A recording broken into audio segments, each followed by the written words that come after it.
ഞാനിപ്പോൾ plus two ആയിട്ട് ഞാനിപ്പോൾ ഡിഗ്രി കംപ്ലീറ്റ് ചെയ്തിട്ടുണ്ട്. ജർമ്മൻ പഠിക്കാൻ ഞാൻ ഡ്യൂലിംഗ് ട്രൈ ചെയ്തത്. ഞാൻ വിചാരിച്ചാൽ ഡ്യൂലിംഗാണ് ജർമ്മൻ എന്ന്. ഇവിടെ വന്ന് കഴിഞ്ഞാൽ മനസ്സിലായത് ഡ്യൂലിംഗ് അല്ല ജർമ്മനാണ്. പിന്നെ തോന്നി A1 എന്നാ ആർഷിസാറായിരുന്നു. ആർഷിസാറെ കണ്ടു കഴിഞ്ഞപ്പോൾ പുള്ളി പഠിപ്പിക്കാതെ സെറ്റപ്പൊക്കെ ഉണ്ടോ, പുള്ളി പഠിപ്പിച്ച പാസ്സാവുന്നത് തോന്നലൊക്കെ ഉണ്ടായിരുന്നു. ഇച്ചിരി കഴിഞ്ഞ് കഴിഞ്ഞപ്പോൾ പുള്ളി അടിപൊളിയാണ്. പുള്ളി ഉള്ളതുകൊണ്ട് അവിടെ A1 കംപ്ലീറ്റ് ചെയ്യാൻ തോന്നിയിട്ടുണ്ട്. ആർഷിസാറ് ഞങ്ങൾക്ക് തന്ന ഡാൻസ് മിസ്സിനും അതേപോലെ ഡോക്ടർ നന്ദി പറയുന്നു. അത് കഴിഞ്ഞ് A1 കംപ്ലീറ്റ് ആയി പറഞ്ഞു കഴിഞ്ഞപ്പോൾ A2 പുള്ളി തന്നെ ഉണ്ടായാൽ കൊള്ളാമെന്ന് തോന്നി.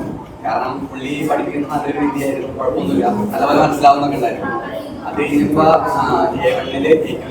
A1 സാറ് കിട്ടിയില്ല. മെറീനാമിസായിരുന്നു.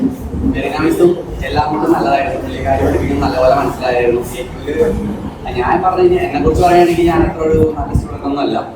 ഇച്ചിരി കുഴപ്പമുണ്ട് അത്യാവശ്യം. ഓരോ ദിവസവും തല്ലി പഠിപ്പിക്കുന്ന സർവീസിന് ഞാൻ ഈ പേരിൽ നന്ദി പറയുന്നു. പിന്നെ പറയാറ് റീനാമിസ് അടിപൊളിയാണ്. റീനാമിസ് ഈ വേദിയിൽ മിസ് ചെയ്യുന്നു. പിന്നെ ജാൻസി മിസ് സൂത്താണ്. മെന്റേഴ്സ് ആയി കഴിഞ്ഞാലും എല്ലാവരും നല്ല സപ്പോർട്ടാണ്. T we miss, Sona miss, അതേപോലെ സേഫ്റ്റി, അങ്ങനെ എല്ലാവർക്കും താങ്ക്സ്.